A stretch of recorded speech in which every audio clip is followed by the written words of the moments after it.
වප්පුර පසළොස්වක පෝතිනේ නැවතත් අප සම්බන්ධ වන්නේ ජයමග රූපවාහිනිය ඔබ වෙනුවෙන් සමීප කරන පෝදා සතහම් විකාශයත් සමගින්. ධර්මය අසන්නට ධර්මය දකින්නට නිතරම රැඳෙන්න ඔබ වෙනුවෙන් හොඳම දේ ලබා දෙන ජයමග රූපවාහිනියත් සමගින්. අප සූදානම් වප්පුර පසළොස්වක පෝදා මීළඟ ධර්මානුශාසනාව ඔබ වෙනුවෙන් සමීප කරන්නට. ඊට මත්තෙන් මතක් කරන්නේ මෙම උතුම් ධර්මානුශාසනාව සඳහා කල්යාණ මිත්‍රදායකත්වයේ සපයන පිරිස කවුරුන්ද කියන කරුණ. ඉංගිරිය සහ හදපාන් කොට පදිංචි දායක පිරිසක් විසින් කියන ආකාරයේ තමයි මෙහි සටහන් වන්නේ මේ උතුම් ධර්මදේශනාව සඳහා සැදැහැති දායකත්වයේ සපයන පිරිස ලෙස. සූදානම් අපදේශකයාණන් වහන්සේට ගෞරවපූර්වකව ආරාධනා කරන්නට මේ උතුම් ධර්මානුශාසනාව ඔබට ඉදිරිපත් කරන්නට. නම කියන්නට අවසරයි පූජ්‍යපාද වල්පොල ගෝතම ස්වාමීන් වහන්සේට අපි ආරාධනා කරනවා මේ උතුම් ධර්මානුශාසනාව ඔබට ගෙනෙන්නට. අවසරයි ස්වාමීන් වහන්සේ. සාදු සාදු සාදු. සාදු සාදු සාදු. සමන්ත චක්කවාලේසු අත්‍රා ගච්ඡන්තු දේවතා සද්ධම්මං මුනි රාජස්ස සුනන්තු සග්ග මොක්ඛදං ධම්මස්සවන කාලෝ අයං බදන්තා ධම්මස්සවන කාලෝ අයං බදන්තා ධම්මස්සවන කාලෝ අයං බදන්තා. නමෝ තස්ස භගවතෝ අරහතෝ සම්මා සම්බුද්දස්ස නමෝ තස්ස භගවතෝ අරහතෝ සම්මා සම්බුද්දස්ස නමෝ තස්ස භගවතෝ අරහතෝ සම්මා සම්බුද්දස්ස. සාදු සාදු සාදු. ගරුතර මහා සංඝරත්නයන් අවසරයි. ශ්‍රද්ධාවන්ත පින්වත්නි, හැම දිනෙකටම අද අපි මේ උතුම් අනුශාසනාව තුළදී කියලා දෙන්න බලාපොරොත්තු වෙනවා මේ හිතේ තියෙන අකුසල චෛතසිකයක් ගැන. අපිට මේ හිත හසුරවද්දී හිතේ තියෙන විවිධ අකුසල අරමුණු ජීවිතේ සමහර අවස්ථාවලදී අපිම හිතට රැවටෙනවා ඒවා අකුසලයක් කියලාවත් හඳුනාගන්නේ නැතුව. එහෙම රැවටෙන විවිධ අකුසල් තියෙනවා. එවැනි අකුසලයක් ගැනයි අපි අදත් කතා කරන්නේ. ඇත්තටම පින්වත්නි, මේකට හිත හරියට රැවටෙනවා සමහර අවස්ථාවල. බාහිර ලෝකෙට අපේ තියෙන අකුසලේ වහලා පෙන්වන්න පුළුවන්. අර කතාවට සාමාන්‍යයෙන් කියන්නේ කොලේ වහනවා කියලා. ඒ වගේ අපිට මේක කොලේ වහලා පෙන්වන්න පුළුවන් අකුසල සිතුවිල්ලක්. අපි කතා කරන්නේ මච්චරිය කියලා කියන මසුරුකම ගැන.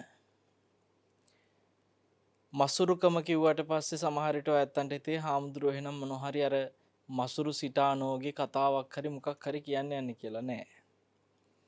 අපි නිකන් කතන්දර කියන්න නෙමෙයි මේ වටිනා කාලය යොදා ගන්න ඕනේ. ඔබට මේ මසුරුකම ගැන යම් අවබෝධයක් ඇති කරලා දෙන්න. පින්වත්නි, ඇත්තටම කෙනෙක්ගේ හිතක තියෙන මසුරු ගතිය සරලවම කියනවා නම් තමන්ට අයිති දෙයක් තමන් පාවිච්චි කරද්දී ඒක තව කෙනෙකුට අයිති වෙනවට අකමැතිකමත් එක විදිහකට කිව්වොත් මසුරුකම. අයිතිය පැත්තකින් තියලා නිකන් පාවිච්චි කරන්න හරි අඩුතරමේ ඒ තමන්ට අයිති දේ තව කෙනෙක් පාවිච්චි කරනවට එනවනම් අපිට යම් අකමැත්ත, ඒකටත් කියන්න පුළුවන් මසුරුකම කියලා.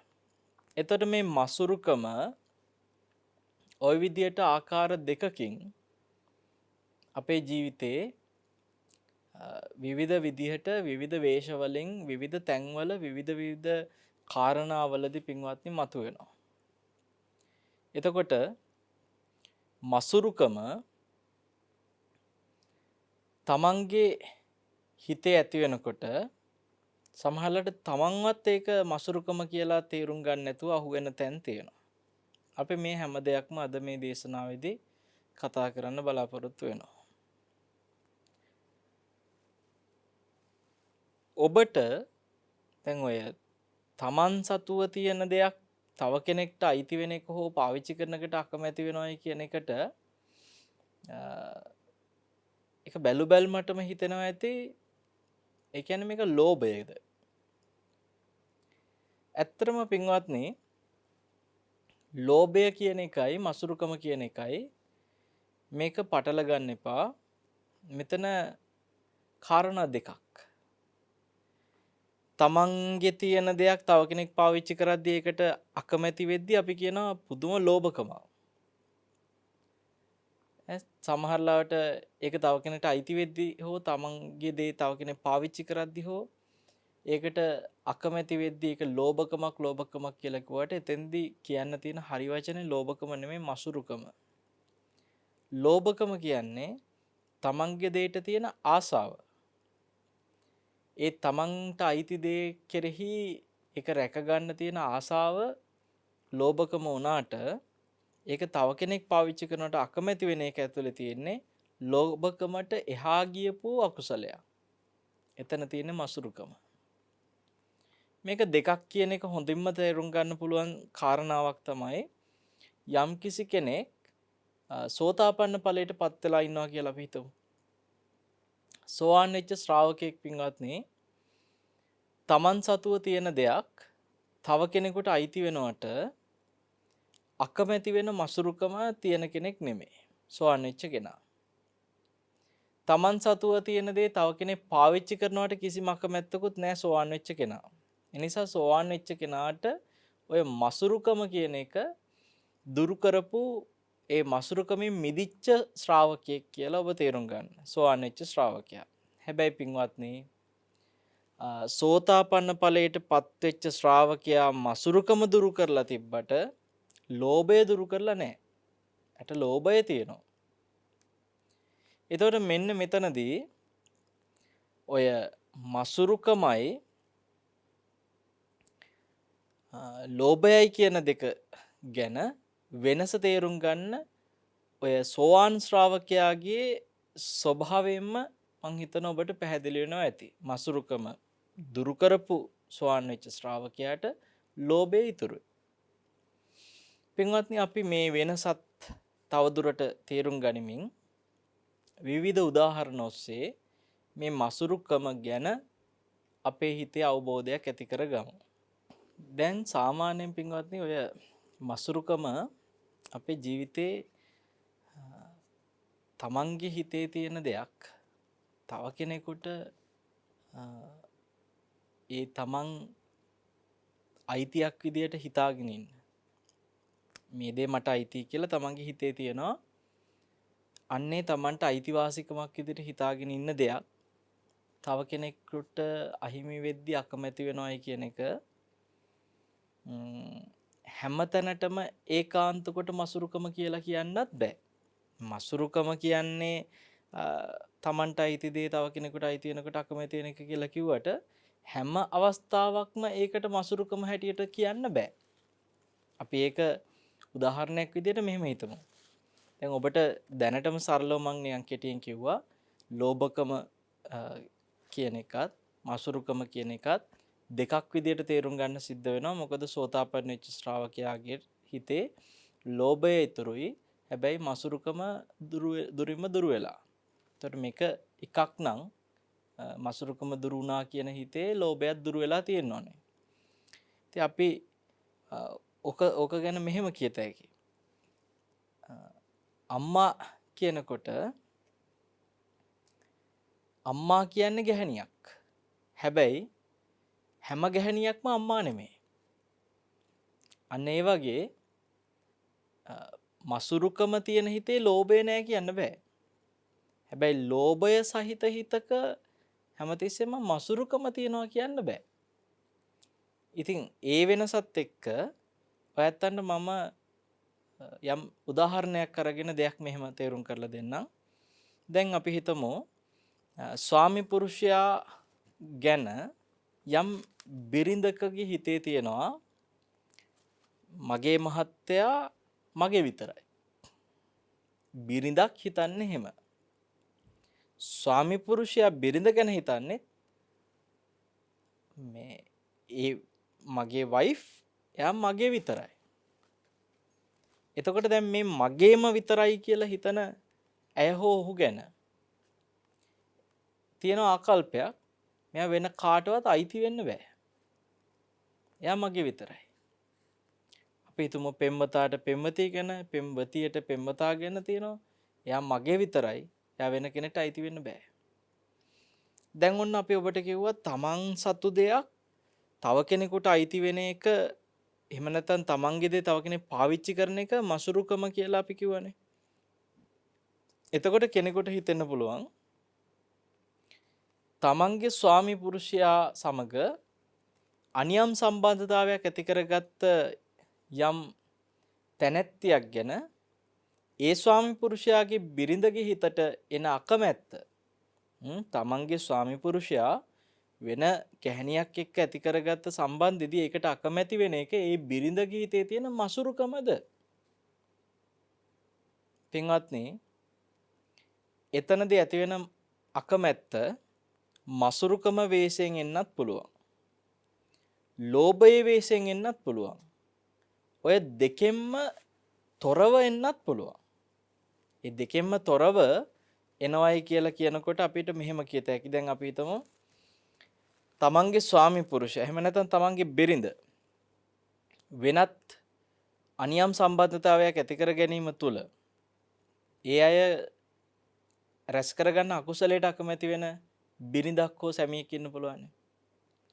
එයා ඒ අනියම් සම්බන්ධතාවය හදාගත්තම ඒකට දුගතිය යන එකට අකමැත්ත නිසා මේ ගැටලුවට මුහුණ දීලා එතෙන්දී අනියම් සම්බන්ධයට අකමැති වෙන බිරිඳ හෝ සැමියා අර තමන්ගේ වරද කරන සහකරු හෝ සහකාරි ගැන ඒ වරදට විරුද්ධ වෙද්දී එයා දුගතිය අනේක ගැන හිතලා එයාට අකුසල් රැස් වෙන එක ගැන හිතලා එයා අමාරු වැටෙන එක ගැන හිතලා එයා කවදා හරි එකෙන් පිරිහෙන එක ගැන හිතලා අකමැති වෙන්නත් පුළුවන්.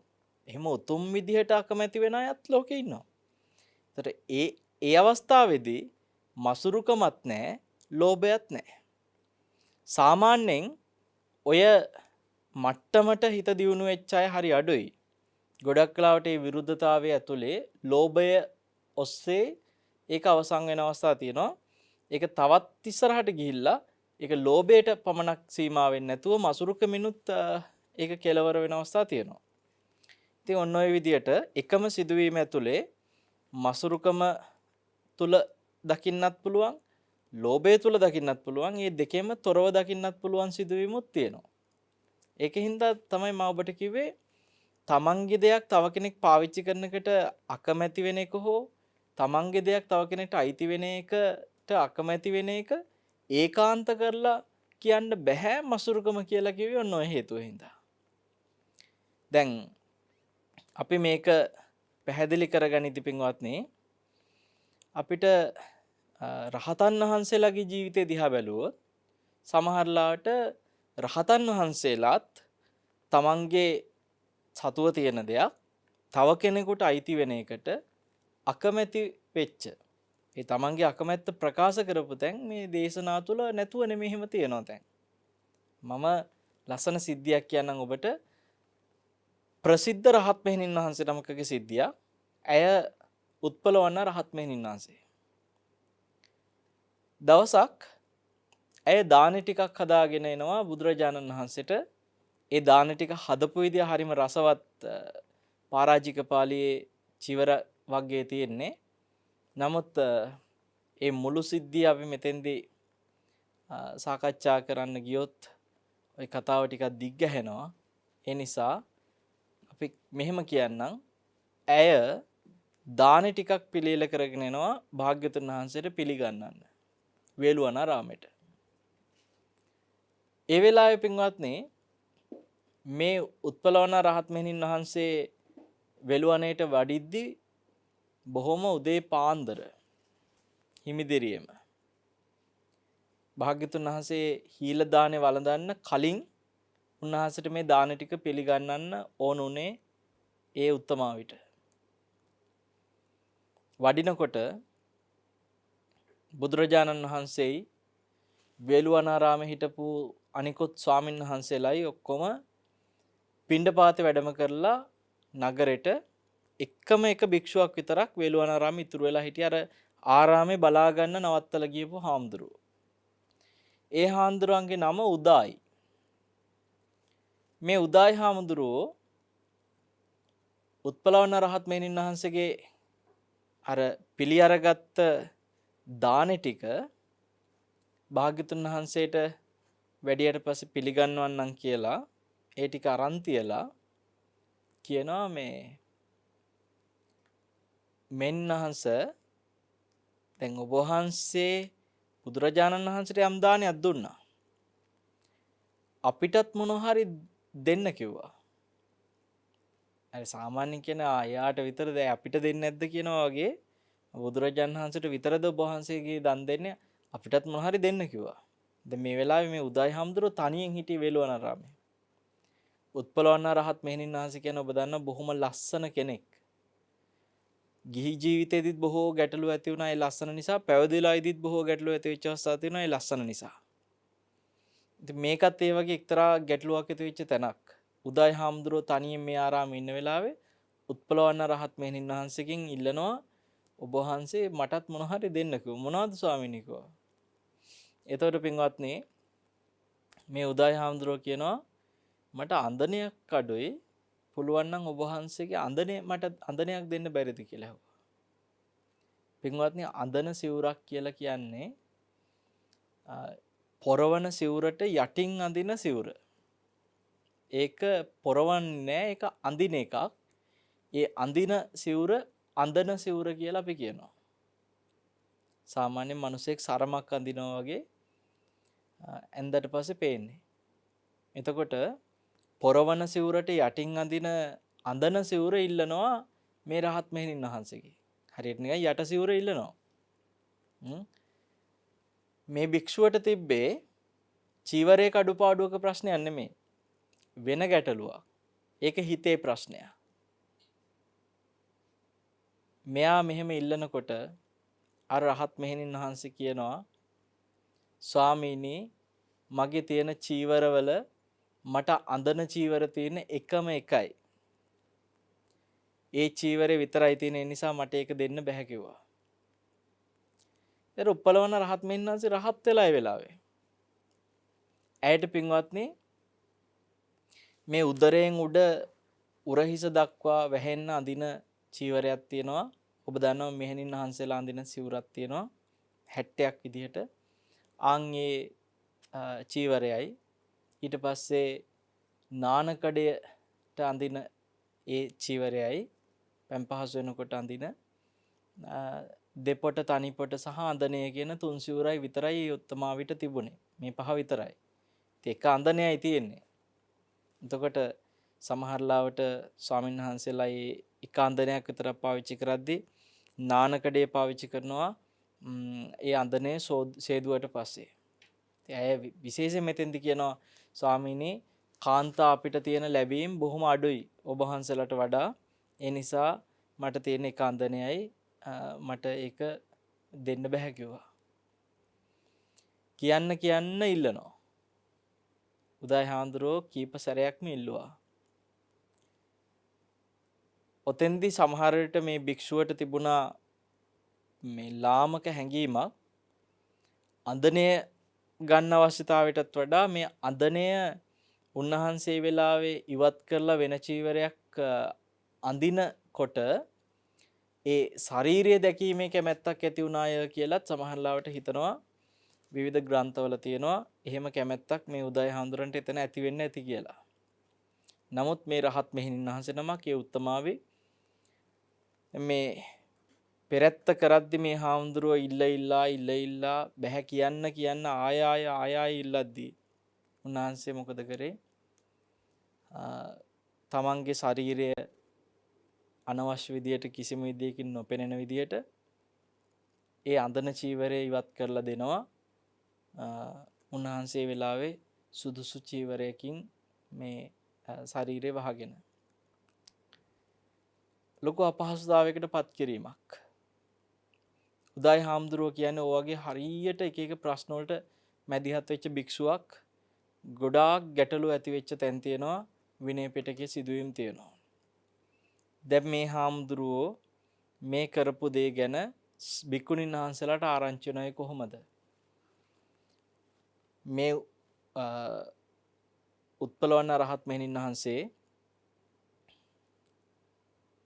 අඳන චීවරය නැතුව අනිත් සිවුරු ටික විතරයි උන්වහන්සේ සතුව මේ වෙලාවේ තියෙන්නේ කියලා භික්ෂුන් වහන්සේලා දැනගත්තට පස්සේ ප්‍රශ්න කළා. කෝ අඳන සිවුර කිව්වා. මෙහෙම දෙයක් මට වුණා. ඒක උදායි හාමුදුරුවෝ ගත්තා. භික්ෂුන් වහන්සේලා බනින්න ගත්තා. උදායි කියන භික්ෂුව එහෙම දෙයක් කරන්නේ කොහොමද? භික්ෂුණියකගේ අඳන සිවුරක් ඉල්ලන්නේ කොහොමද එහෙම? බුදුරජාණන් වහන්සේට භික්ෂුන් වහන්සේලා ගිහිලා කිව්වට පස්සේ පින්වත්නි බුදුරජාණන් වහන්සේ ගරහා කරලා උදායි භික්ෂුවට ඒ කාරණාව සම්බන්ධව ශික්ෂාපද පවා පනවලා තියෙනවා භික්ෂුන් වහන්සේලාට. මේක මේ භික්ෂුන් වහන්සේලාටත් විනයට බලපාන භික්ෂූන්ටත් විනයට බලපාන සිද්ධියක්. දැන් මම ඔබට මේ සිද්ධිය කිව්වේ මේක තියෙන්නේ පරාජික පාළියේ චීවර වගේ. මේ සිද්ධිය ඔබට කිව්වේ එතන එක උදාහරණයක් තියෙනවා පේනවා පැහැදිලිවම මේ භික්ඛුණිය රහත් වෙලා ඉද්දිම Taman සතුව තියෙන අඳන චීවරය ඉල්ලද්දි දෙන්න බෑ කිව්වා.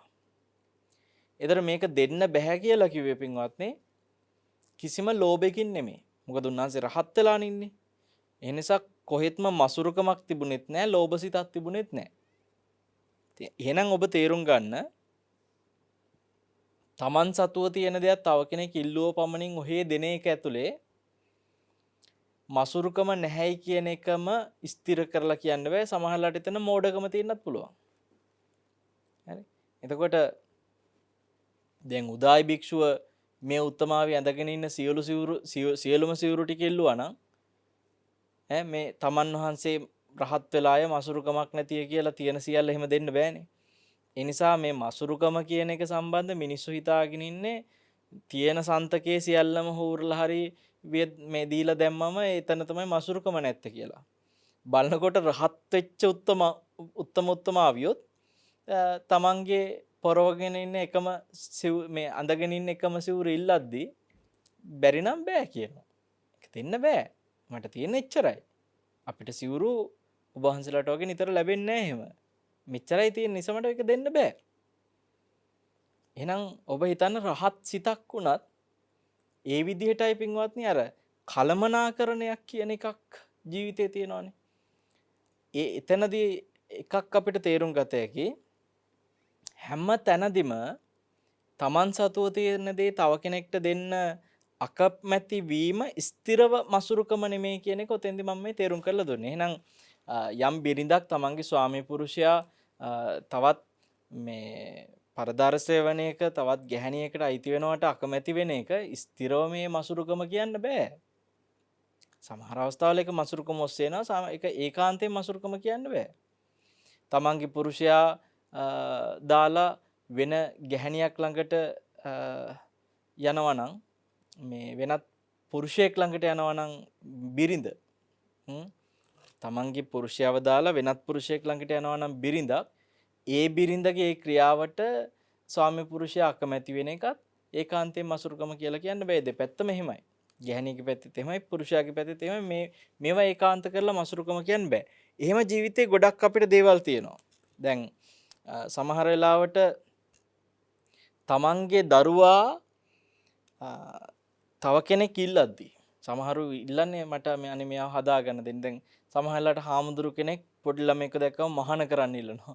සමහරලාට එතකොට අම්මලා තාත්තලා මේ මහාන කරන්න අකමැති වෙන වෙලාවල් තියෙනවා.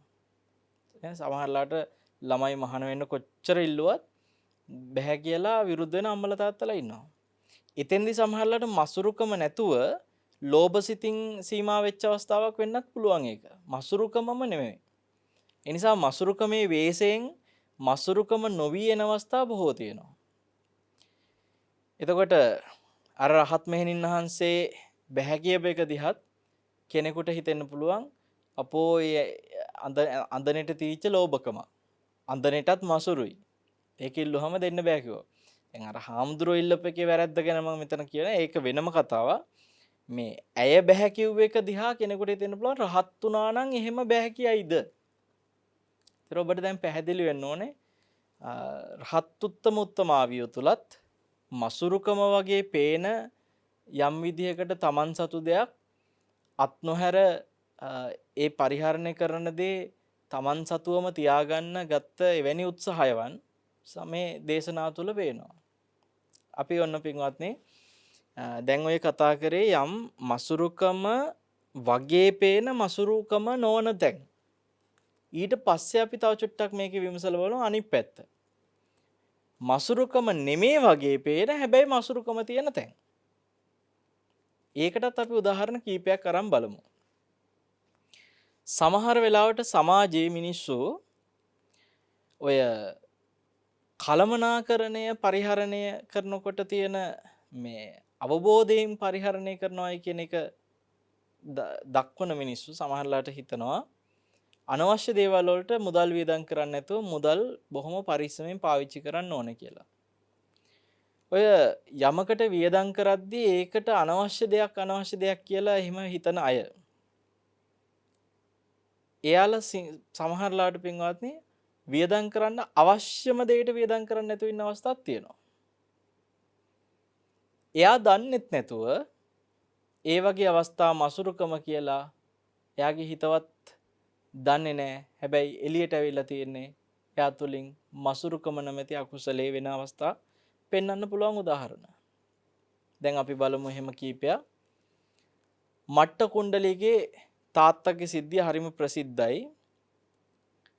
මට්ට කුණ්ඩලිය අසනීප වුණත් තමන්ගේ දරුවා වෙනුවෙන් බෙහෙත් කරන්න මේ තාත්තට තිබුණා ලොකු මසුරුකමක්. සල්ලි නාස්ති වෙනවා නිකම් බොරුවට ඔය මොන හරි ගොඩ බෙහෙතක් කරාම සනීප වෙයි කියලා හිටියා.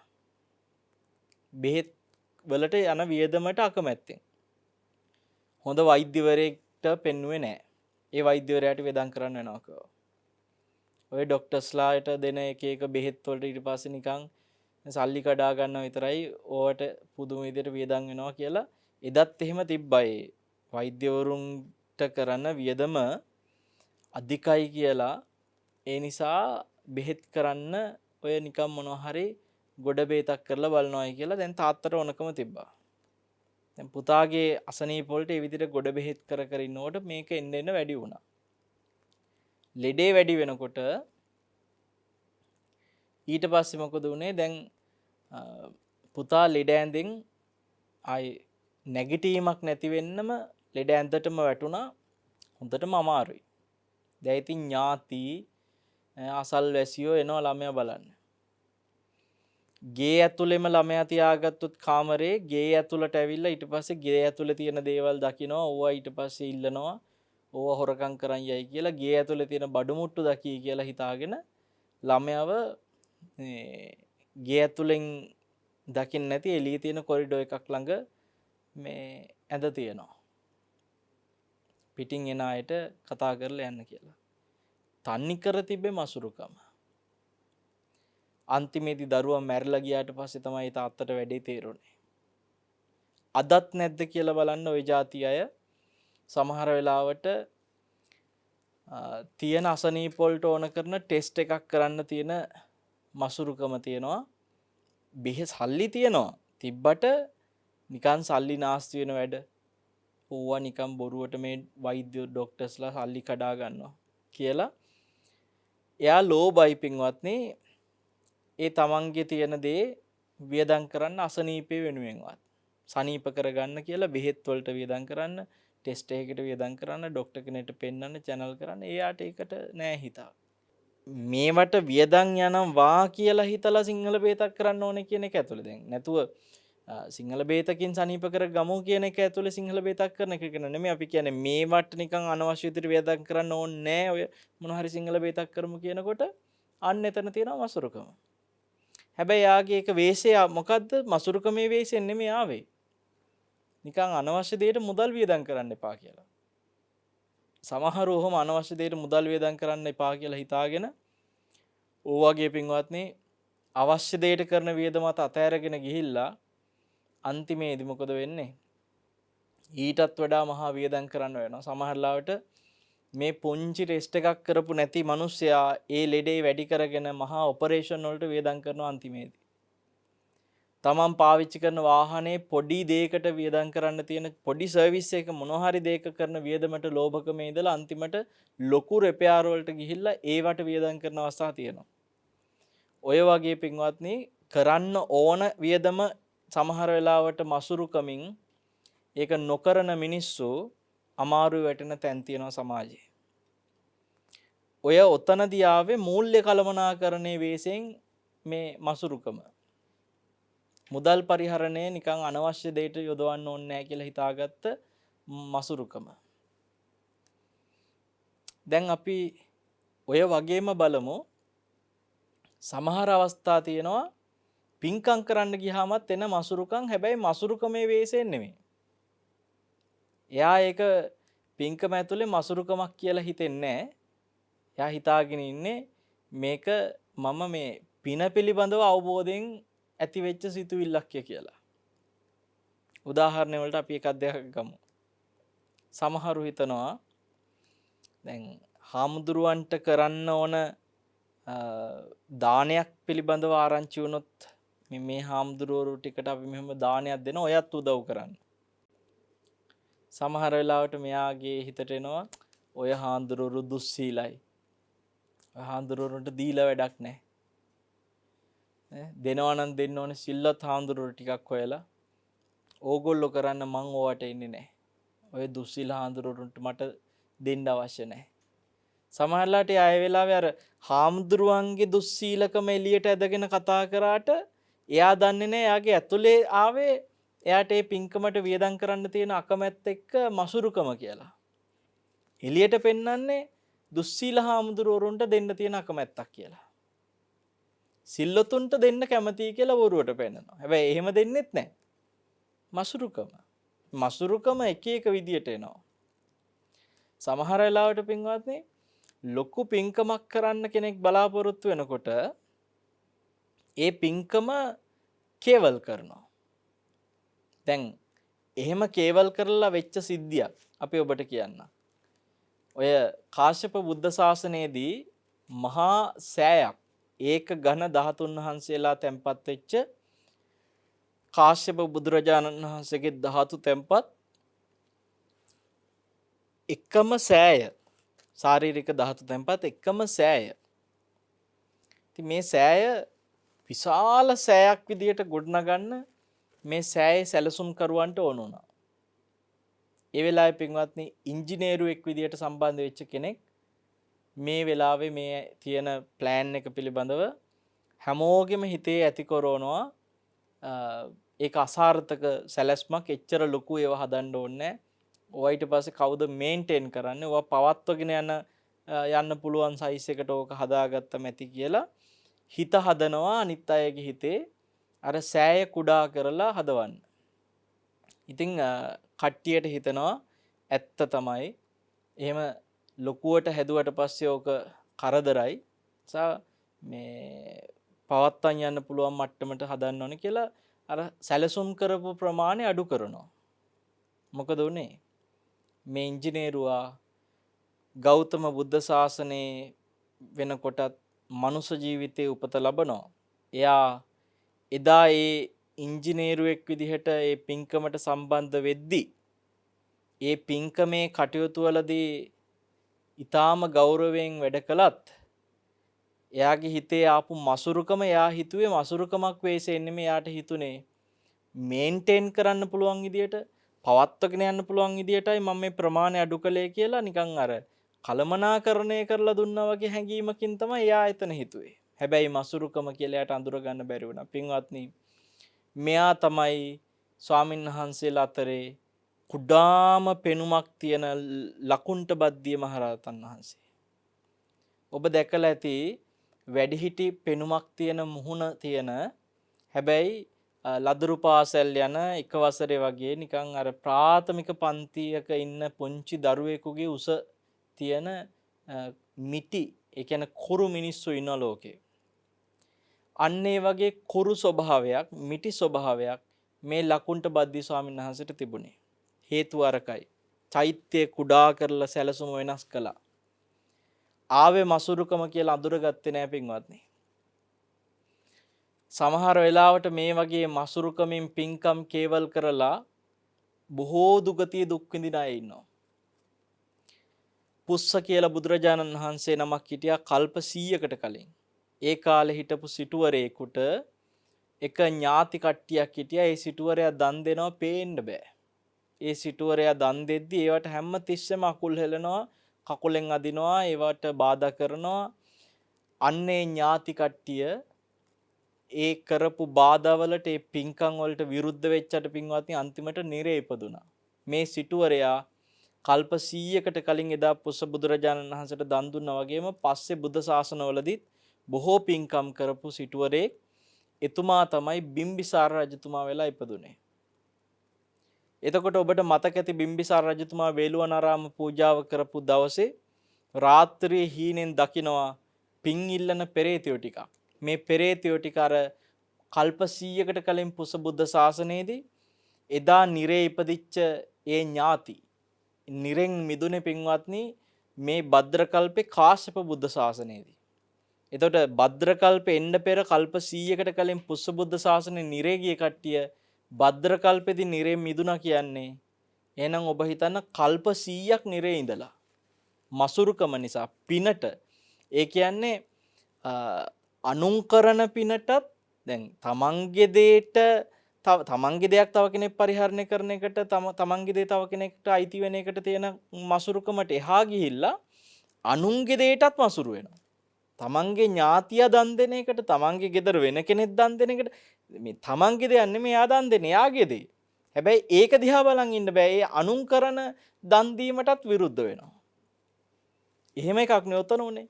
ඒ මසුරුකම ඇතුලේ කාරණා දෙකක් තියෙන එකක් පින පිළිබඳ විශ්වාසයක් නැහැ මිත්‍යා දෘෂ්ටිකයි නියත මිත්‍යා දෘෂ්ටි කර්මඵල පිළිගන්නේ නැති එක.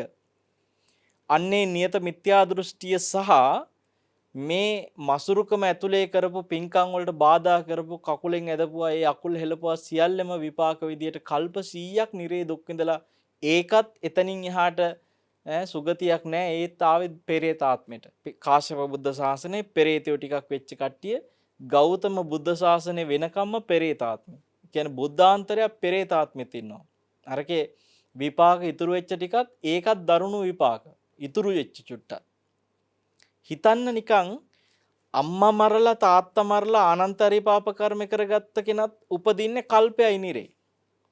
ඒක ඒකාන්ත කල්පයක්.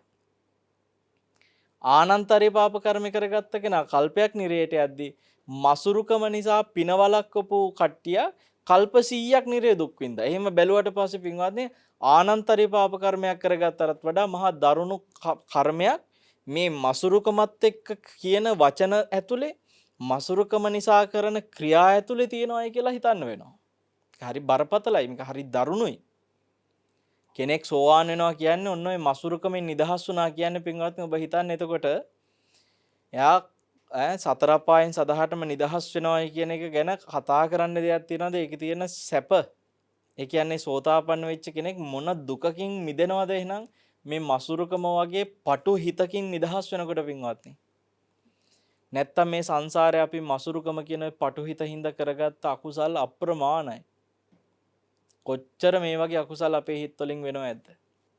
දැන් ඔය සමහර වෙලාවට ඔය වගේ කාශ්‍යප බුද්ධ ශාසනයේට එනකම්ම නිරේ ඉඳලා එතනිනුත් පෙරේත ආත්මයට ආපු ඒ අය අන්තිමට පින ඉල්ල බැගෑපත් වුණානේ.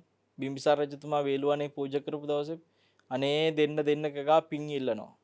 එදා පිනට ගරහා කරපු අය පස්සේ පින් ඉල්ල යනවා. ඉතින් අපිට පේනවා සමහර වෙලාවට වගේ පින්කම් ඇතුළෙත් පිනට විරුද්ධ වෙන අය ඕනතරම් මුණ ගැහෙනවා. ඒ අය අදහස් වලිනුත් ගැලපෙනවා. ඒකයි තියෙන ප්‍රශ්නේ. දැන් මට මතකයි එක හාමුදුරු කෙනෙක්ගේ ධර්ම දේශනාවක ඒ හාමුදුරුවෝ කියනවා මේ ඔය චෛත්‍ය වටේට කප්රු කංචුක කියලා යාර ගණන් ගෙනහිල්ලා රෙදි ගැට ගහනවා. හැබැයි තමන්ගේ අම්මට තාත්තට සරමක් කරන් දෙන්නේ නැති වුන් කියලා. ඒ නිසා ඔය චෛත්‍ය වටේ රෙදි ගැට ගහලා වැඩක් නැහැ. තමන්ගේ අම්මට තාත්තට රෙද්දක් කරන් දෙන්න කියනවා. අම්මට මේ ඇඳුම් කෑල්ලක් තාත්තට සරන් කෑල්ලක් කරන් දෙන්න කියනවා. ඒක වටිනවයි කියනවා. චෛත්‍ය වටේ ආර ගණන් රෙදි ගැට ගහනවට වඩා. දැන් මම දැක්ක ඔය හාමුදුරුවෝ කියපු ඒ කොටස සමහර අය සමාජ ජාලාවල අන්න නියම කතාව හාමුදුරුවනේ හරියට හරි හාමුදුරුවනේ කියලා දැන් මේවා ප්‍රචාරණය වෙනවා. දැන් මොකද වෙන්නේ? අපි කියන්නේ ඒ ස්වාමීන් වහන්සේ කියපු කතාව බොරුවකුත් නෙමෙයි. හැබැයි ඇත්තකුත් නෙමෙයි. මොකද මේකේ දෙපැත්තක් තියෙනවා. මේ ලෝකේ මිනිස්සු සාපේක්ෂයි පින්වත්නි.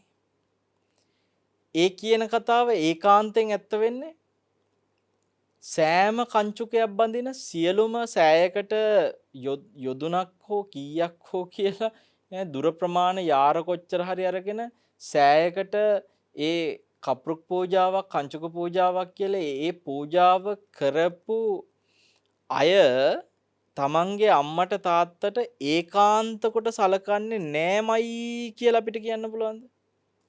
සියලුම මේ රටේ චෛත්‍යයකට කප්රුක් පූජාවක් ඒ චිවර පූජාවක් කංචුක පූජාවක් කරන සෑම කෙනෙක්ම තමන්ගේ අම්මා තාත්තට කවදාක්වත් ඇඳුම් කෑල්ලක්වත් අරන් දෙන්නේ නෑමයි කියලා අපිට කියන්න බෑනේ.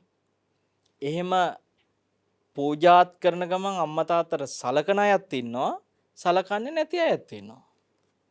දෙගොල්ලම ඉන්නවා. එතකොට ඔතෙන්දී අපිට ඒකාන්ත කරලා කිව්වොත් එහෙම නිකන් මෙහෙම කරාට මෙහෙමයි කිව්වම සමහර මිනිස්සු අර පූජාව කරන කෙනෙක් ඇහැට දැක්කත් හිතන්නේ ආන්න ඔය ගියාට අම්මා තාත්තටවත් කිසිම රෙදි කෑල්ලක්වත් අරන් දෙන්නේ නැතුව ඇති කියලා හිතෙනවා ඇති. වෙන්නේ මොකද්ද? කරන පින අනුමෝදන් වෙන්න තියෙන අවස්ථාවත් අහිමි කරගෙන බොහෝ දෙනෙක්ගේ කතාව අනුමෝදන් වෙලා මං කියන්නේ පින්කම අනුමෝදන් වෙන්න තියෙන අවස්ථාව අතහැරලා කතාව අනුමෝදන් වෙලා එහෙයි ගාලා හරියට හරි හාන්දුරනේ කියලා මොකද වෙලා තියෙන්නේ? මසුරාගේ හිතේ මසුරුකම තවත් වැඩි කර ගන්නවා අන්තිමට. පින්වත්නි, පින්කමක් කරද්දී මේ ලෝකේ එක එක ආකාරයෙන් කරන පින්කම් තියෙනවා. ඒවා ගොංකම් කියලා සමහරලාට කෙනෙක් කියන්න පුළුවන්. එක එක්කෙනාගේ තර්කවලට විතර්කවලට ගලප ගන්න පුළුවන්. හැබැයි මේ අපදාන පාළිය වැනි කොටස්වල මේ අතීත බුද්ධ ශාසනවල විවිධ ආකාරයෙන් නොඑක් විදිහේ පින් කරපු අවස්ථා තියෙනවා පින්වත්නි. විශාකා පූර්වාරාමේ හදනකොට දාපු පාපිස්ස රත්තරන් වලින් හදලා අද කාලේ කෙනෙක් ඕක දැක්කනම් කියයි පිස්සුනේ. ඕවා රත්තරන් වලින් හදන වෙලාවේ පාපිස්සක් ඕනේ කකුල් පිහින්න ඔය මොනවායින් හරි කමන්නේ. මේ ඒ වියදමෙන් දුප්පත් එක්කෙනෙකුට ගෙයක් හදලා දුන්නා නම් මොකෝ ඔය පාපිසි දැන් කුටි 1000ක් තිබ්බා කුටි 1000 හිතෙනවා පාපිසි 1000කට කරපු වියදමේ ගෙවල් 1000ක් හදලා දෙන්න තිබ්බා බොරු වැඩනේ විශාකත් කරලා තියෙන කියලා අන්නේ જાතිය පින්වත්නි පින්කමක් පිළිබඳව ගැටිලා තමන්ගේ මසුරුකමින් අදහස් ප්‍රකාශ කරපු අවස්ථාවල හොඳටම පෙනිච්ච තැන් කීපයක් එදත් තිබුණා. විශේෂයෙන්ම අසද්දෘශ්‍ය දානෙ දුන්න වෙලාවේ කොසල් රජුරු අසද්දෘශ්‍ය මහා දානෙට මල්ලිකා දේවිය කරපු වියදම් දැකලා රාජමාලිගාව ඇතුළේම පිරිසක් ඒකට විරුද්ධ වුණා, නිග්‍රහ කරා. ඒ පින්කමට නිග්‍රහ කළා. ඒ අය අකුසල් රැස් කරගත්තා. ඒ පින අනුමෝදන් වෙන්න බැරි වුණා. ඒ වගේ අදටත් පින්කමක් දැක්ක මේ පින්කම අනුමෝදන් වෙන්න බැරි මිනිස්සු ඉන්නවා. ඒ අයට තේරෙන්නේ තමන්ගේ මසුරුකමේ වේශයෙන් නැතුව නිරපරාධි සල්ලි නාස්ති කරනවා. ඕවා නෙමේ කරන්න ඕනේ මේවා කියලා අර ඒ පින්කම අනුමෝදන් වෙන්නේ නැහැ, දන්නේ නැහැ මේක ඇතුලේ ඇවිල්ලා තියෙන මසුරුකම කියලා. පින්කම් වේශයෙන් එන මසුරුකම් වගේ තියෙනවා. සමහර වෙලාවට අර හාමුදුරුවන්ට මං කියන්න තිබුණේ උන්වහන්සේ කියන කාරණාව ලොකු වරදක් නෑ. ඒක කියන්න ඕන විදිහ ඕක නෙමෙයි. කියන්න තිබුණා ඔයගේ පින්කම් කරන්න. හැබැයි තමන්ගේ අම්මා තාත්තට ඇඳුමක් අරන් දෙන එක ගැනත් අමතක කරන්න එපා. ඒතර මේ මිනිස්සේ අම්මා තාත්තටත් සලකනවා පින්කමත් කරනවා. ඕවා නෙමෙයි කරන්න ඕනේ මේවා කියන එක ඇතුලේ පින්වත්නි මසුරා ඒ කතාව ලොකුවට තමන්ගේ මසුරුකමම තව දියුණු කරගන්න හයියක් කරගන්නවා. අර හාමුදුරුවොත් එහෙම කිව්වනේ. සමහරලාට ඒ මසුරාට අපි මේ කියන එක ඇහෙනකොට අපිත් එක්ක ගැටීමක් ඇති වෙන්න පුළුවන්. මසුරුකම කියන එක හැංගිලා මසුරුකම වෙසින් එළියට එන දේවල්. තව සමහරලාට සමහරුන්ගේ මතයක් තියෙනවා දුප්පත් මිනිසුන්ට උදව් කරන්න යන්න එපා. මොකද ওই මිනිස්සු නිකම්ම ඉල්ලලා නිකම්ම ජීවත් වෙන්න බලනවා අන්තිමට නිකමෝ වෙනවා. දුප්පත් අයට උදව් කරන්න මේ මනුස්සයා තවත් දුප්පත් වෙවි නිකමෝ වෙනවා කියනවා. මේ දුප්පත් කෙනා අතීතයේ සංසාරේ දීලා නැති හින්දා අදත් එයා ඉල්ලනවා. අදත් දෙන්නේ නැත්තම් හෙටත් ඉල්ලයි. ඒකේ මනුස්සයාගේ කර්මයේ ස්වභාවය. අපි මේ මනුස්සයාට දෙන්න පුරුදු කරන්නත් ඕනේ ඉල්ලන්න පුරුදු වෙනවා වගේම. හැබැයි ඉල්ලන කෙනාට දෙන්න එපා කියලා කෙනෙක් හිතනවා නම් ඕගොන්ට දෙන්න හොඳ නැහැ. දුන්නට පස්සේ තවත් දුප්පත් වෙනවා. අන්තිමට වැඩක් කරන්නෙම නැහැ. කම්මැලියෝ නිකම්ම ඉල්ල ඉන්නවා හැමදාම දුප්පත් කිරීමක් අපි යාටලාට දෙන්න යනවායි කියලා හිතන්නේ කියලා අන්න මසුරුකම එළියට එනවා. ඒ දුප්පත් මිනිසයා ගැන කාරුණික හැඟීමක් වගේ එළියට එන්නේ. සමාජයට පෙන්වන්නේ එහෙම. මෙන්න මේ වගේ පින්වත්නි සමහර වෙලාවට මසුරුකම කියන එක පුණ්‍ය වේශ වලින් එනවනේ. ඇවිල්ලා ඒක හිත ඇතුලේ තියෙන්නේ මසුරුකමක් කියලා තමන්වත් දන්නේ නැතුව අහු වෙනවා. ඔය වගේ සිදුවීම් බොහෝ එන්න පුළුවන් මේ පින්කම් වලදීම. අන්තිමයට කල්ප ගණන් නිරේ දුක් විඳින්න පුළුවන්. ඒකින්ද මේක හරියටම මෙතන තියෙන්නේ මසුරුකමද මසුරුකම නෙමෙයිද කියන එක දැන් මම මුලදී ඔබට කිව්වා මසුරුකම නොවන අවස්ථාත් තියෙනවා. තමන් සතුව තියෙන දේ තව කෙනෙකුට දෙන්නකොට ඒකට අකමැති වෙන. අපි උත්පලවන්න රහත් මෙනින් වහන්සේ උදාහරණයක් ගත්තේ ඒකයි. ඒ වගේ උදාහරණ ඇතුලේ පේනවා මසුරු නොවන තැන් සමහරලාවට මසුරු බව වගේ පෙනේ. ඒ වගේම පස්සේ කියපු උදාහරණ ඔස්සේ දැන් ඔබට තේරෙන්න ඕනේ මසුරු වෙන තැන් මසුරු නෙමෙයි වගේ පෙන්වන තැනුත් තියෙනවා. ඔක තමයි ඇත්ත කතාව. එතකොට අපි මේ සමාජය ඇතුලේ පින්වත්නි මිනිස්සුන්ගේ ජීවිතවල සමහර වෙලාවට මේ මසුරුකම නිසා තමන්ට භුක්ති විඳින්න තියෙන දේක් භුක්ති විඳින්නෙත් නැතුව ඔහේ ජීවත් වෙන සමහරුන් දිහා බල්ලා කියනවා හරිම සරල මිනිසයා. පොළවේ පය ගහලා ඉන්න මිනිසයා. එහෙම කියන අයත් ඉන්නවා පින්වත්නි. මට මතකයි ඔය කොට්ටාව පැත්තේ අපි දන්න එක්තරා ඔය හරි ධනවත් මිනිස්සෙක්. ඒ මිනිසයා හරියට වතු තියනවා රට පුරා. ගොඩාක් ඒ වතු වලින් බොහෝ ආදායම් එන රබර් වතු, තේ වතු, එක එක වතු වලින් හරියට ආදායම් එන මිනිස්සෙක්. මාසෙකට ලක්ෂ ගණන් ආදායම් එන. හැබැයි මේ මිනිසයාට ලොකු වාහනයක්වත් හරියට නැහැ. පහසුවෙන් ගමන් යන්න ෆුඩ් සයිකල් එකක් ඔහේ තියෙනවා. හම්බෙන සල්ලි ඔක්කොම බැංකුවේ. ඒ ඔක්කොම එකතු කරනවා. කිසිම අරමුණක් නැහැ. ෆුඩ් සයිකල් එකක ඔහේ තරමකුත් ඇඳගෙන බාට දෙහිකුත් දාගෙන ඔහේ යනවා. දැන් මේ මිනිස්සයා දැකලා සමහරු කියන්නේ පොළවේ පය ගහලා ඉන්න අහිංසක මිනිසෙක්. අර බලන්න හරිම සරලයි.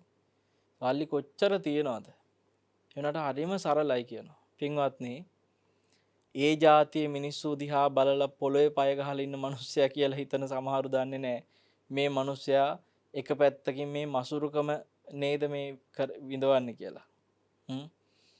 ඒ මිනිස්සයාට ජීවිතේ තමන්ටවත් අඩුතරමේ ලැබිච්ච දේ පාවිච්චි කරගන්න හිතක් නැහැ. ඔකට ලස්සන උපමාවක් තියෙනවා බුදුහාඳුර පෙන්නලා. හොඳ මියුරු වතුර තියෙන මේ ලස්සන පොකුණක් තියෙනවා. පිරිසිදු වතුර තියෙනවා. හොඳට මේ මිනිස්සෙකුට බොන්න පුළුවන්, මිනිස්සෙකුට පිරිසිදුව නාන්න පුළුවන් හොඳ පිරිසිදු වතුර තියෙන විලක් තියෙනවා. මේ විලේ අරක් ගන්නවා කියන රාක්ෂයෙක්. අන්තිමට මේ රාක්ෂයා නිසා මොකද වෙන්නේ? මේ විල කාටවත් ප්‍රයෝජනයක් නැහැ. මිනිස්සු එන්නේ නැහැ වතුර බොන්න, නාන්න කිසි දෙයකට විලට එන්නේ අර රාක්ෂයා ඉන්න හින්දා. අන්තිමේදී විල ඔහේ තිබිලා විනාශ වෙලා යනවා. මොකද අර රාක්ෂයා රක් කරන් ඉන්න හින්දා. තමන්ට පරිහරණයට ජීවිතේ ලැබිච්ච ධනය පාවිච්චි නොකර පොළවේ පය ගහලා ඉන්නවයි කියලා ලෝකෙට පේන්න බොරුවට සරලකම් පාන මිනිස්සු පින්වත්නි මසුරුකම නැමැති රාක්ෂය අරක් ගත්ත මනරං විලක් තියෙන තැනක් වගේ. ඇයි? හොඳ විලක් වගේ මිනිසයාට මහා ධනයක් තියෙනවා. හැබැයි මසුරුකම කියන රාක්ෂය නිසා ඒ විලෙන් ඇති ප්‍රයෝජනයක් නැහැ. විලට කිසි කෙනෙක් යන්නේ නැහැ වගේ. අර මිනිසයාගේ ජීවිතේ සම්පූර්ණ විනාශ වෙලා යනවා පින්වත්නි. අර ලැබිච්ච දෙයක් පාවිච්චි කරන්නවත් නැතුව ඔහේ මැරලා යනවා. ඒව වෙන කෙනෙකුට ඊට පස්සේ අයිති වෙනවා. මසුරුකම ඇතුළට ආවට පස්සේ ඔන්න ඕකයි කතාව. ඒ නිසා Taman සතුව තියෙන දෙයක් Tamanට භුක්ති විඳින්න වගේම තව කෙනෙකුට භුක්ති විඳින්නත් අවස්ථාව හදලා දෙන මිනිසයා තමයි මසුරුකම බිඳගත්ත මිනිසයා. දැන් ඔය බුද්ධ කාලයේ සමහර සිටුමැදුරුවල රජමැදුරුවල මේ ඒ සේවක සේවිකාවන්ට කණ්ඩ දෙන්න වෙනම කාඩි හොද්දක් එක්ක නාඩු හාලේ බතක් හදනවා. නාඩු බතක් එක්ක කාඩි හොද්දක් හදනවා. හැබැයි හොඳ ඇල්හාලේ සූප ව්‍යංජන එක්ක හොඳ රසවත් ප්‍රණීතව අර සිටුමැදුලේ රජමැදුරේ ඉන්න අය ඒ මන්දිරේ රජතුමා සිටුතුමා ඉඳලා ඒ පවුලේ අය කනවා බොනවා. හොඳ රහට සැපට. එකම එක මාලිගාවක රාජකීය පිරිසට වගේම අතුපතු ගාන සේවකයන්ගේ සිට සියලුම දෙනාට එක විදිහට කෑම හොයපු මාලිගාවක් තිබිලා තියෙනවා. ඒ තමයි සුද්ධෝදන රජතුමාගේ මාලිගාව. තමන්ට ලැබිලා තියෙන දේ තමනුත් හොඳට සැපට පාවිච්චි කරා අනිත් අයටත් සැපට පාවිච්චි කරන්න අවස්ථාව හදලා දුන්න තමන්ගේ සේවකයන්ට පවා. එහෙමයි සුද්ධෝදන රජුරෝ. ඒ ගැන බුදුරජාණන් වහන්සේමයි ආනන්ද ස්වාමීන් වහන්සේට කියන්නේ ආනන්ද සුද්ධෝදන රජතුමා මෙහෙමයි කළේ කියලා. අන්න පින්වත්නි අරක්ගත්ත රාක්ෂයෙක් නැති මනරං විලක් වගේ. ඒ විලෙන් තවත් අය ඇවිල්ලා ප්‍රයෝජන ගන්නවා. මසුරුකම නැති මිනිස්යාගේ හිත ස්වභාවය අන්න ඒ වගේ. එතකොට දැන් ඔබට පේනවා ඇති අල්පේච්ඡකම කියලා පොළවේ පය ගහලා ජීවත් වෙනවා කියලා සමහරලාට මසුරුකම එළියට දාගත්තේ නැතුව පෙන්නනවා බොරුවට අල්පේච්ඡකම කියලා ඇතුළේ මසුරුකම තියන අයත් ඉන්නවා. සිල්ලොතුන් හොය දන් දෙන්න ඕනේ. ඒ නිසා දුස්සීලින්ට දන් දීලා වැඩක් නැහැ කියලා දුස්සීලය ප්‍රතික්ෂේප කරන වේසේනුත් නිකන් සීලයට හරි රුචි මිනිස්සයා වේසේනුත් මසුරුකම් එළියට එනවා. හොයන්න හරි අමාරුයි. එච්චරට මේ මසුරුකම කියන එක පින්වත්නි එක එක වේස වලින් හැංගිලා එළියට එන්නේ. රැවටෙනවා. තමනුත් රැවටෙනවා අනිත් අයත් රැවටෙනවා. ඒකින්ද ඔබට නොරැවටි මේ මසුරු සිතෙන් නිදහස් වෙන්න භයානක කල්ප ගණන් නිරේ යවන කර්ම රැස් කරන මේ අකුසල සිතෙන් නිදහස් වෙන්න ඔබට මේ උතුම් දේශනාව උපකාර පිණිස හේතු වේවා කියලා ආශිර්වාද කරමින් හැම දිනෙකටම සෙත් ප්‍රාර්ථනා කරනවා මේ ගෞතම බුද්ධ ශාසනය තුලදීම මසුරු සිත් දුරු කරගන්නට ඔබට මේ උතුම් අනුශාසනාව හේතු ආසනාම වෙත්වා කියලා සාදු සාදු සාදු. අද පින්වත්නි ධර්මදේශනාවේ දායකත්වයෙන් එකතු වෙන්නේ ඉංගිරිය සහ හඳපාංගොඩ පදිංචි දායක පිරිසක් විසින් බලාපොරොත්තු වෙනවා ගෞරවනීය දේශකයන් වහන්සේ ඇතුළු අනිකුත් සියලුම දේශකයන් වහන්සේලාට නිදුක් නිරෝගී සුවය ප්‍රාර්ථනා කරන බවට ඒ වගේම මිය පරලොව ගිය කරුණාදාස ගාල්ලගේ ඒ ආදරණීය පියාණන්ට ආර්යවතී ජයලත් ආදරණීය මෑණියන්ට එච්.එම්. සිරිපාල ආදරණීය පියාණන්ට සහ අනුලාවතී ජයලත් කියන ආදරණීය මෑණියන් ඇතුළු සියලුම මේගේ ඥාතීන්ට පුණ්‍ය අනුමෝදනා කරන්න බලාපොරොත්තු වෙමින් මේ දායකත්වයට එකතු වෙනවා. ඉතින් සියලුම දෙනාට ධර්මාවබෝධ ඉක්මන් වේවා කියලා ප්‍රාර්ථනා කරගෙන තියෙනවා. රෝග බී ඉක්මනින් තුරන් වෙලා රට ලෝකයේ පවතින වසංගතයෙන් ආරක්ෂා වේවා කියලා ඊටාම සතුටින් මෙත්සිතින් ප්‍රාර්ථනාව කරගෙන තියෙන නමක් ගමක් සඳහන් කරලා නැතුව ඉංගිරිය සහ හදපාංගොඩ පින්වත් දායක පින්වත් පිරිසක් විසින්. ඉතින් ඒ පින්වත් දරුවන්ට අරමුණු වෙච්ච තමන්ගේ මීගේ ඥාතීන් හිත් තියාගත්තා වගේම ධර්ම ශ්‍රවණය කළ ඔබ හැම දෙනාටමත් අපි මේ වෙලාවේ සිහිපත් කරනවා. ඒ මිය ගියා වූ කරුණාදාස ගාල්ලගේ තාත්තා ආර්යවතී ජයලත් අම්මා එච්.එම්. සිරිපාල තාත්තා සහ අනුලාවතී ජයලත් කියන ඒ සියලුම මියගිය ඥාතීන්ට මේ පින් හේතු වේවා කියලා අපි ප්‍රාර්ථනා කරමු. මේ සියලු ඥාතියෝ මේ පින් බලෙන් පරලෝ සැනසෙත්වා සුවපත් වෙත්වා. ඒ සියලු දෙනාට පරලොව යහපත සැපත ශාන්තිය සුවපත් භාවයම ලැබෙත්වා කියලා කවුරුත් සාදු කියන්නේ. දෙවියොත් සතුටින් මේ පින් අනුමෝදන් වෙලා දෙව්ලොව සැනසෙත්වා සුවපත් වෙත්වා කියලා කවුරුත් සාදු කියන්නේ. ධර්ම ශ්‍රවණය කළ ඔබ හැමදෙනාටමත් ධර්මදේශනාවට දායකත්වයෙන් එකතු වෙච්ච පින්තුන් හැමදෙනාටමත් ඔබ සියලු සෑම දෙනාටමත් ගෞතම බුදු සසුන තුළ මුතුම් චතුරාර්ය සත්‍ය අවබෝධ ඉක්මන් කරගන්නම මේ හැම පිනක්ම හේතු වාසනා වෙත්වා කියලා සියලු දෙනාටම හදවතින්ම ආශිර්වාද කරමින් ආශිර්වාදාත්මක ප්‍රාර්ථනා සිද්ධ කරනවා. සියලු දෙනාගේ හිත්වල සියලු අකුසල් දුරුව කුසලය පරිපූර්ණ වෙත්වා. හැම දෙනෙක්ම දහමින් වැඩෙත්වා ප්‍රතිපත්තියෙන් වැඩෙත්වා. හැම දෙනාටම නිවන ඉක්මන් වෙත්වා කියලා ආශිර්වාද කරමින් සාදු සාදු සාදු. ආකාසට්ටාච බුම්මට්ඨා දේවා නාග මහිද්దికා පුඤ්ඤන්තං අනුමෝදිත්වා චිරන් රක්칸තු ශාසනං චිරං රක්칸තු දේශනං චිරං රක්칸තු ත්වං සදාති. සාදු සාදු සාදු. ඒ ආකාරයෙන් අවසාන වුණේ පූජ්‍යපාද වල්පොළ ගෝතම ස්වාමින් වහන්සේ විසින් පැවැත්වූ උතුම් ධර්මානුශාසනාවයි. අපගේ ස්වාමින් වහන්සේට නිදුක් නිරෝගී චිරජීවනයේ ලැබේවායි අපි හදවතින් ප්‍රාර්ථනා කරමු. මේ උතුම් ධර්මානුශාසනාව වෙනුවෙන් සදහැවත් කල්යාණ මිත්‍ර දායකත්වයේ සැපයුයේ ඉංගිරිය සහ හඳපාන් කොට පදිංචි දායක පිරිසක් විසිනි. රැඳෙන්න ජයමග රූපවාහිනී සදහම් පෝතා විකාශයත් සමගින්.